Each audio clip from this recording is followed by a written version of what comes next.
Hey YouTube, welcome back to Universe X, and today we're going to start on a new segment.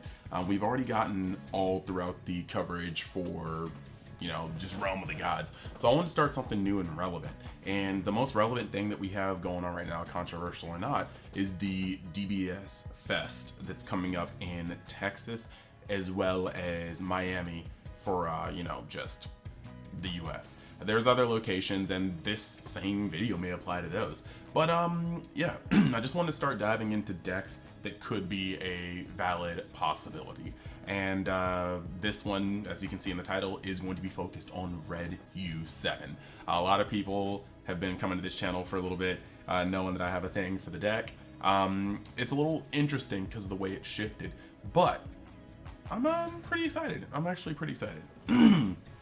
So, the first thing I want to do is just get out the normal plugs and kind of let people know where this stuff is going for this channel in the near future. We're going to be continuing on this branch, showcasing decks that could be very well, could very well be contenders for the DBS Fest. I might shy away a little bit from yellow, we'll see, because yellow is the one kind of puzzle piece that I'm not sure about. Why? Because yellow is most contingent out of any of these colors for the way the ban/limit list is going to go. So right before I get into anything, just want to say, if you like the content, think about hitting that subscribe button. We are growing here steadily, almost at 1,500, and the goal is 2,000. That's the next milestone we're trying to shoot for, road to 2K. And yeah, so beyond that, just wanted to let everybody know that you can follow the official Facebook group for the card game. You can follow the discussion group where we discuss everything. You can follow Universe X, where I try to be a little more interactive with the fans and the subscribers. You can join the Universe X Discord, which has little chat rooms for pretty much everything. And if it's not there for you yet, just let me know and we'll add it. And then you can also visit TCGMetalZ, where you can get the coolest metal cards, metal leaders, and he's always cooking up some really cool work. I've got a couple that I'm going to be giving away. I'm going to be announcing the giveaway very, very, very soon.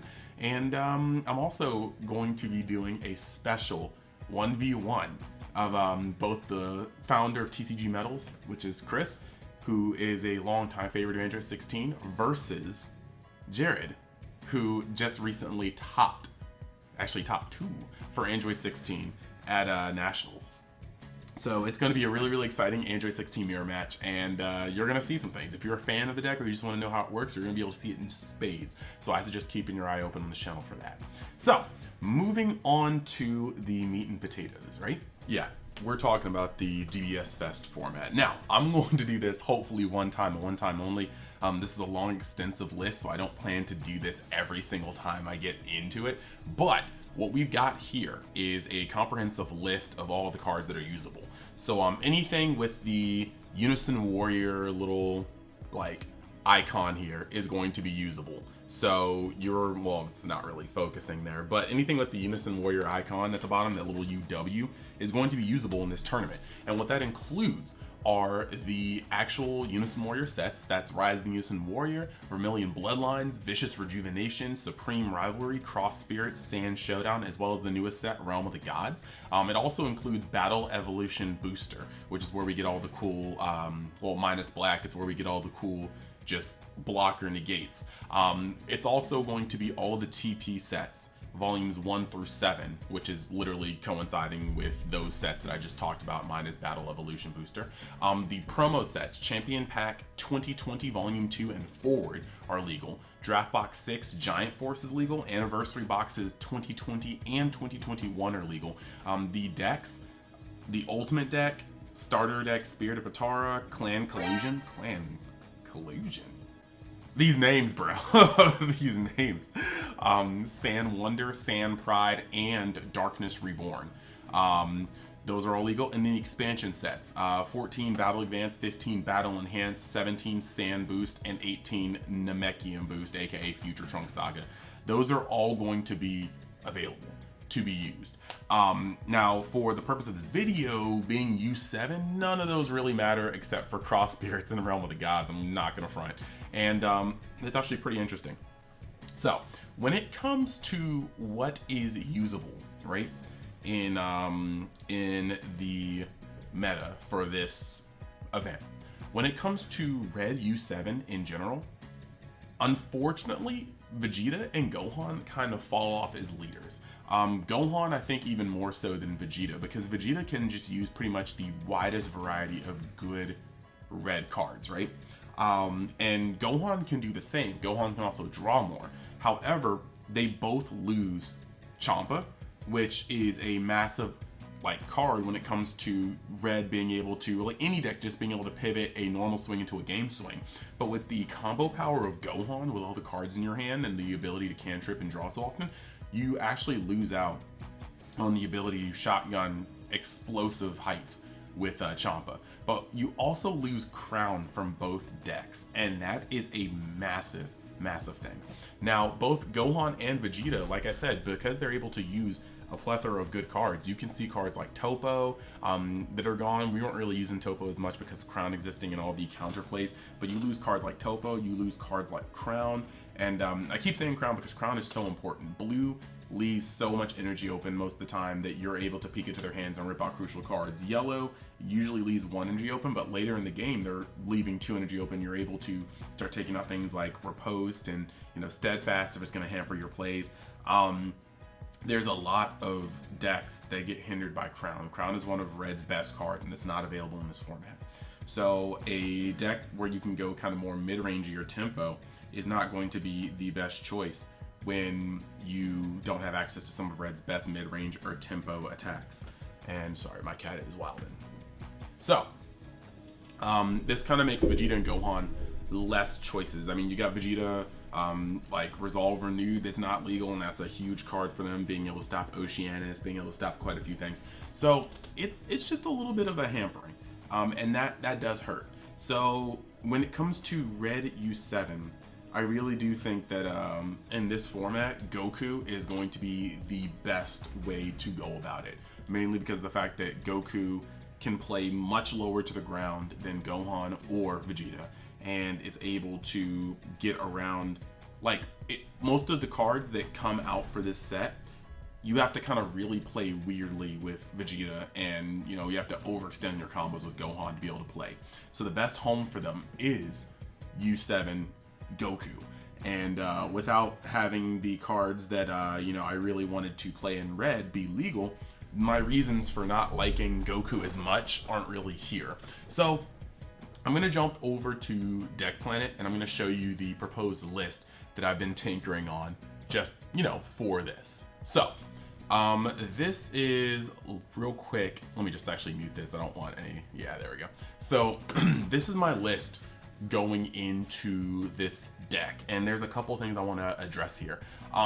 Just through testing, I still feel like Divine Presence is still just a monstrous card, able to punch through a lot of damage and easily obtainable with the way this deck sort of works. So it is a hybrid, because there are cards that specifically have to do with the sparking, but I do love how comboing to put out cards like Divine Presence or Surprise Attacks on Gohan, sorry, still getting over the COVID cough, are important to being able to stack up your graveyard. Also, being able to, once per turn, cantrip with a vanilla, and then go into a challenger and being able to draw again is going to push the deck along. You can see this is 56 cards, so between the burst and the cantripping, you do see most of your cards. Now the Gohan, of course, obviously one of my favorite cards, but also the being able to search top 5 is going to be very important for this deck, because he literally searches anything but the secret rare. Meanwhile, you have the cohesiveness of the Android 17 being able to search your secret rare as well as pretty much any card in this deck. Now, something that a lot of people are going to be kind of question marking about is that I included 4 of the TP, and no, it's actually not because he's a Gohan. So his effect, if you don't know already, if your leader card is a mono red Universe 7 card, when this card is used in a combo from your hand, you may have your leader get plus 1000 power for the battle. Now, the thing about this is this deck is going to be playing on curve a lot. It's going to be tapping out a lot. It's going to be just aggressing a lot. And so the defensive cards need to be efficient, and they need to generally be free. That's why once you hit 5 life, you can start using your Testing the Oppositions. Once you hit 3 life, if you have it in hand, you can use King Vegeta's Imposing Presence, but it also can be a 1 energy floodgate, so that's pretty neat too.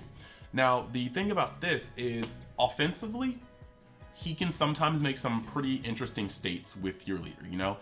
If your opponent is trying to stop chip damage, you can't just throw a 5k when you're swinging with your 15k leader. You have to drop two 5ks if you're at 15 as well, because this card will come in, combo up to 20k, and then his effect will make you 21k, meaning you have to drop 2 cards, stop the damage from going in. However, defensively is where it shines the most. Defensively, your opponent goes up to 20k on their 15k leader trying to just get some chip damage in, and you can drop 1 card and go up to 21k and stop that attack. They put 2 cards on, you can drop 2 cards instead of 3 cards, just essentially mitigating some of the advantage that you'd have to lose defending. Because of this, I've actually included him in the deck at 4, because he's just a very efficient way to kind of tilt that math in terms of defense, and he can also do it on attack if necessary. Beyond that, most of this is standard. Putting cards like this on the field will give you 5k more combo power, and that can just work for your advantage. I already talked about the vanillas and the cantripping. I talked about the defensive and offensive plays of this. We're using the sparking negate because the sparking super combo, because that's going to be live as of turn 1 in some cases. Very, very good.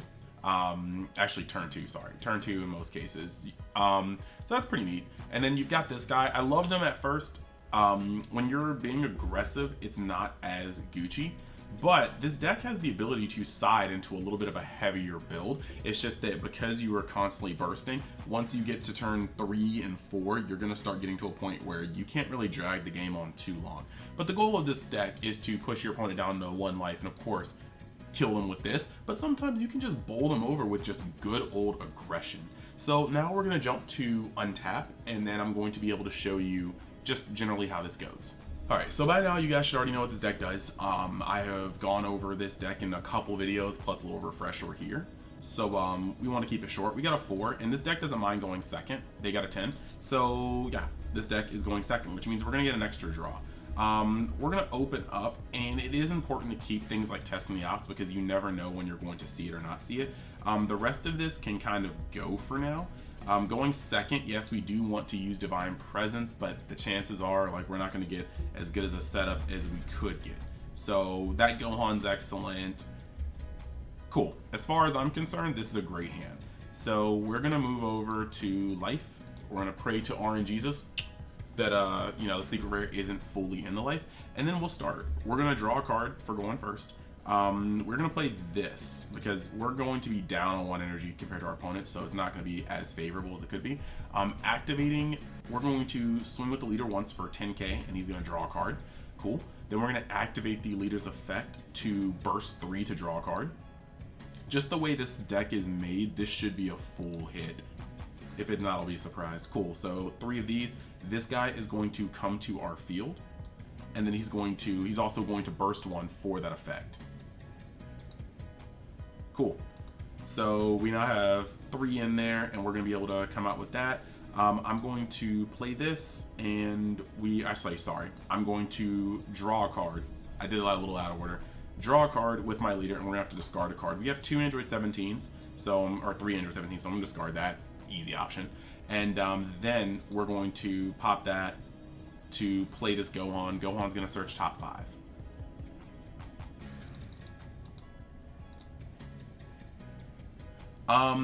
There's interesting choices here, but super combos are always super combos, so we'll just take that to the hand and shuffle the deck and pass. Now our opponent is going to be able to get a card on us. It's turn 2. I do not believe that we are going to get bursted down, but if people are playing yellow, this may only be 1 attack this turn. You could have 2 attacks. If it's black, it could be 2 attacks. Maybe even 3 most, or 3 damage. There's going to be some things that you can do here, just don't know exactly what's going to happen yet. So I'm saying we're taking 1 damage, maybe if they play something else 2. You never really know. But drawing into the next turn, we have 2 Gohans. It's a pretty easy charge here. We're going to do the thing again. We don't want to awaken quite yet, but we will probably hit the awaken right here. Swing, draw a card, that's cool. We're going to activate his burst 3 again.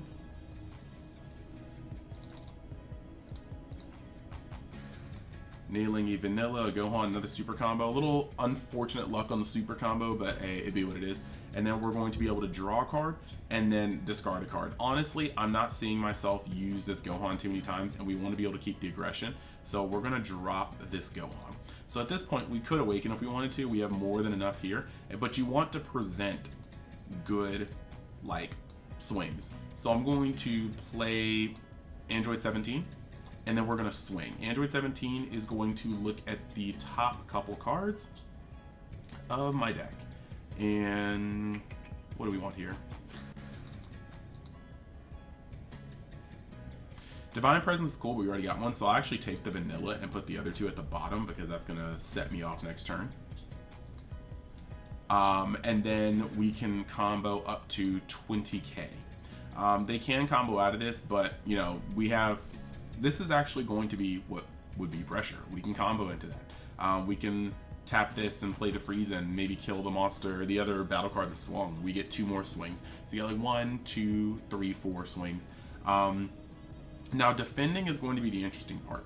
They might try to, if they're trying to stabilize, they might actually go after your battle cards instead of going after your, you know, your other stuff. And that is where, you know, you can make some like room. Like if they swing on here and they've already invested energy, like a yellow deck could have already turtless this away. That's a possibility. Worst case scenario, you know, you get turtless, and honestly, that hurts. Like there's no way around that. You know, they swing on you and you have to take, like they swing on you with a leader, so you go down to this much. At this point, honestly, if they were going to turtless you, because this deck doesn't really care about life as much, I would actually take both to hand. I won't even front you. Like, you never know when you're gonna get a secret rare. So it's pretty interesting. I don't think this, if I'm already at 3, I don't really think this game is going to be that long. So I'm gonna hit that. And this is where we can start doing some interesting things. Some very interesting things. I, at this point, would actually activate his ability to burst 3, because at this point we're going to start looking for the secret rare. Alright, not in there, so we burst 3, and then we're going to draw 1, and we get to discard 1. It's just going to be that one, and I'm not going to hold you. Swing with the leader here, draw a card, and then I am going to combo with a vanilla to draw another card, and then I'm going to combo with a challenger to draw another card, and then we can hit that and hit that to make a Divine Presence here. And after hitting Divine Presence, we can awaken, untapping 1 and drawing 1. And after doing that, we can actually play another Divine Presence. Cool. So we've got fairly aggressive hands, and double Divine Presence in 1 turn is never not going to be a bad thing. It's just going to be, like, I mean, it's going to be a good thing. So after that, we can activate his effect again. We're going to draw a card, and because we want the extra reach, we will just mill 3. Now this part is kind of scary, because at this part I am definitely wondering, dude, where is my SER? But oof, it's just kind of being that way. So this is gonna happen, and we are going to, oh, I messed up here. I should have drawn this card, and then, let's see. Draw 1 card from main deck to hand, and then, okay, no, we did do that. We did do that, my bad. So that's correct. So now we can swing 4 times for 30k. We get to check our deck finally and see if the secret rare is in here. And it's not. That is terrifying. We get to add, well, when we swing with both of our cards, we're gonna be able to add 2 vanillas to our hand. Shuffle our deck. That is absolutely terrifying. So now we're in a weird position where we don't have the secret rare, and we can't, like, depending on how they swing on us, we have a lot of combo power. So depending on how they swing, I mean, we can risk trying to pull it to hand. Bless. And, you know, we get a blocker, and we actually have a fair amount of, like, stuff here. Like, if our opponent wants to go in, you know, we've got a super combo. You know what I'm saying?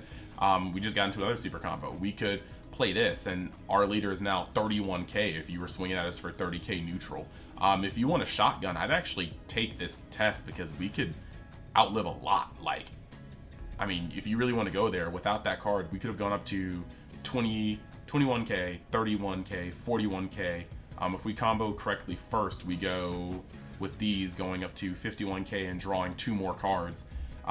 We have the ability, and that's if we use Challenger, you know what I'm saying, and like vanilla as well. We have the ability to go quite high in terms of how much we can shotgun. And then your very next turn, you're going to have to deal with the fact that we can charge and literally put the pressure on for multiple 30k swings.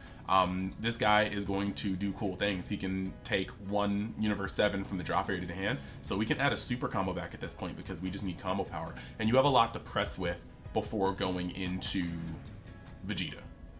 So that's pretty cool. I don't really think, I think that pretty much encompassed everything I needed to show you guys how the deck is gonna flow. Your Awakening turn can be potentially very huge because this deck can go into double Divine Presence, which is amazing on turn 3 to push pressure through. On turn 1, you should be swinging if you're going first. Turn 2, you could be putting out potentially 5 damage if you combo right. Turn 3, as you saw, if you have double Divine Presence, literally go for it, homie, because on turn 3, chances are those 30k swings are flying. Then all you have to do is survive and reach your secret rare and collapse him. And you have pretty much the entirety of how this turn's gonna play out before this. Against yellow, this is gonna be rough. In this format, Bergamo's not legal, so they can't really just sit there and tap down your energy like that. But yeah, you should have the gist of this. So I hope you guys enjoyed the video.